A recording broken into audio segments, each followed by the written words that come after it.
if we level any drug to nanoparticles, how it can go to the brain and what are the functions it can alter.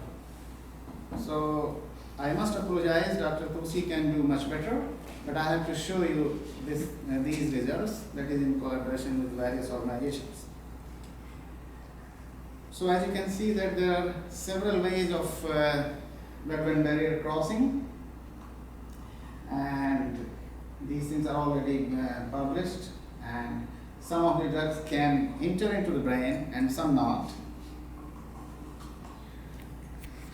So some non-invasive techniques that one should try to do that, and in some invasive techniques, what is our meaning using nanodrug delivery is to find a way. One way that we are working non-invasive means inhalation, and the other thing is through different routes.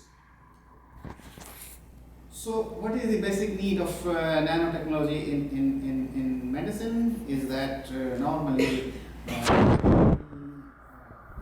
the drug encapsulated here, as you can see, and then it is delivered. It can have different type of functions like high or low molecular weight molecules, hydrolytic molecules, enzymes. We can label anything for this surface engineering, and there are several papers published, as you can see here in this area by the group of Dr. Dosi and others. And we work on, I will show you some aspects of nanodrug delivery here. So there are certain reviews when nowadays people are talking about nanotechnology and health effect. What we are concerned about is toxicological effects, and Dr. Tusi and his group, they are interested in how the drugs is penetrating into the brain and affecting or bleach. These are the two different things we are collaborating. And this table can show you that there are previous works have been done, and there are different ways of delivery. Of course, with Dr. Tusi, we are not working on nanodrug delivery. It is encapsulation of drug to the nanomaterials like soft capsules, and then injecting and understanding in different models, including disease. So, in this case, David Bailey from London, UK, he has written a very good review that what we can achieve from delivery of agents and what are the problems. There are some other good reviews in Journal of Controlled Release, and also molecular pharmaceutics. This is just for your attention. Advanced drug delivery reviews. So these are the latest trends, and challenging drug delivery in the brain, new series against us. These are some of the good examples.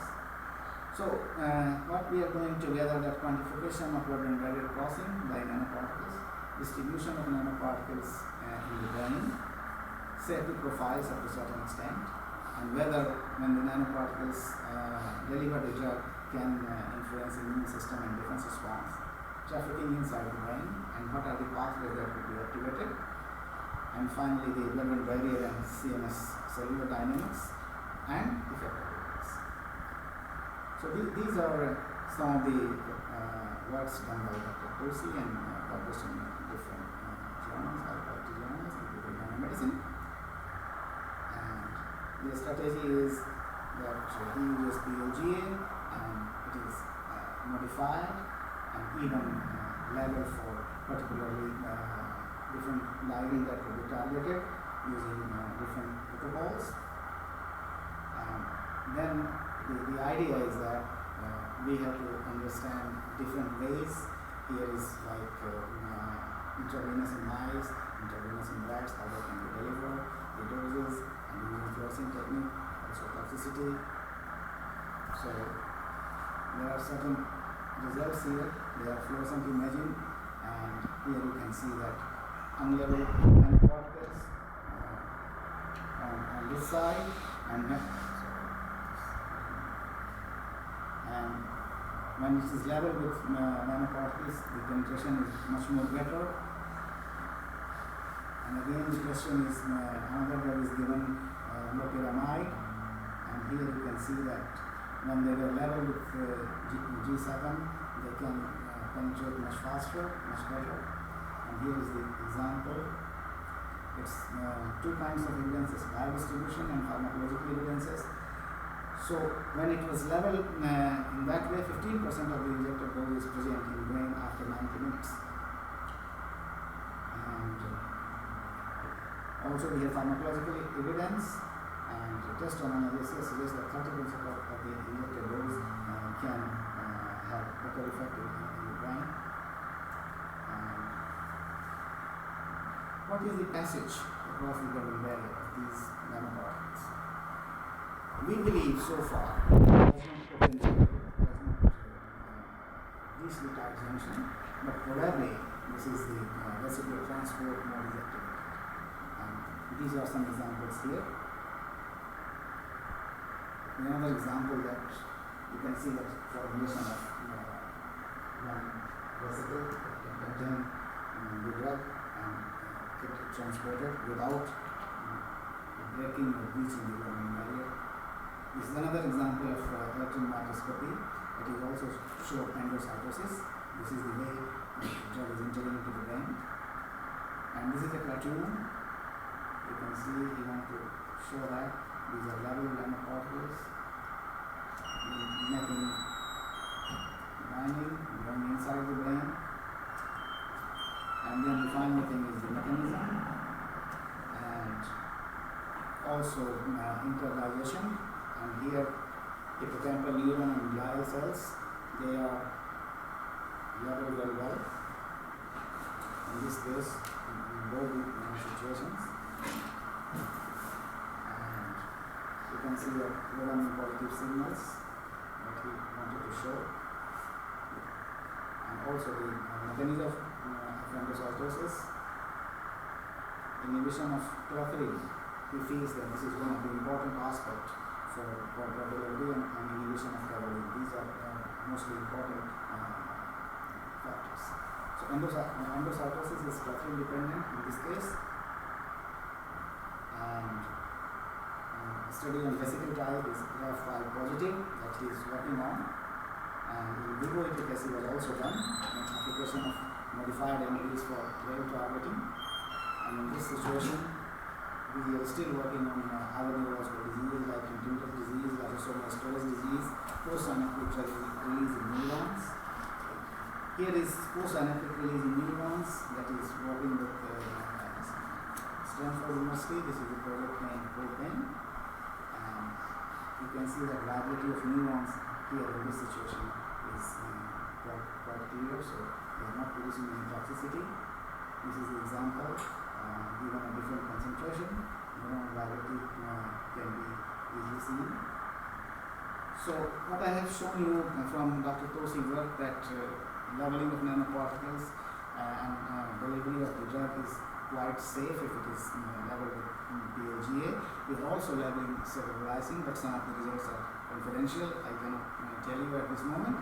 But when we have leveled the drugs with PLGA, it is quite safe with certain concentration and certain duration. Until in our hands, this is up to 2 weeks, it is quite good so far. No pathology can be seen, and the drug delivery is enhanced from 15% to 45% as compared to normal.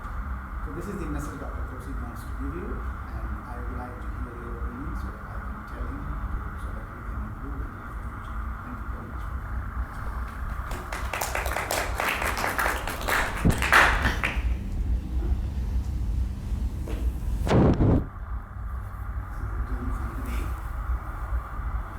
Any questions or comments? Yes, please. Dr. Sharma, you said that there was 50% uptake of the rhodamine labeled particle. I'm assuming the rhodamine is covalently attached to the surface of the nanoparticle, or if it's not, is there any chance that it's just the rhodamine that's crossing over at a rate of 15% and the nanoparticle being left behind? That is difficult for answer for me. I think, but probably they are well controlled study and believe that it is not rhodamine, it is nanoparticle delivered drug. Yes. With the rhodamine. Yeah, that is our impression. Yeah. one would hope. I think you're probably right because of the electron microscopic evidence Yeah. of actual nanoparticles. Yes. Regarding transcellular delivery across the epithelium, he said that inhibition of platform Yes, helps you the see, process. he showed some examples, maybe he has not put the data, but it's the inhibition that makes it more penetrable. It's strange because so much endocytosis is platform mediated. We would think Okay. but unless there's an alternate pathway, as you say, block one and then allows the other one, around 5 or something. No, I'm not very qualified to answer this, but he feels that this is the inhibition which will play a role in his mind. Any further questions? If not, then I thank you everyone for being here and making this session and asking questions, making it more enlightened. And we close the session. And thank you very much for everyone to be here.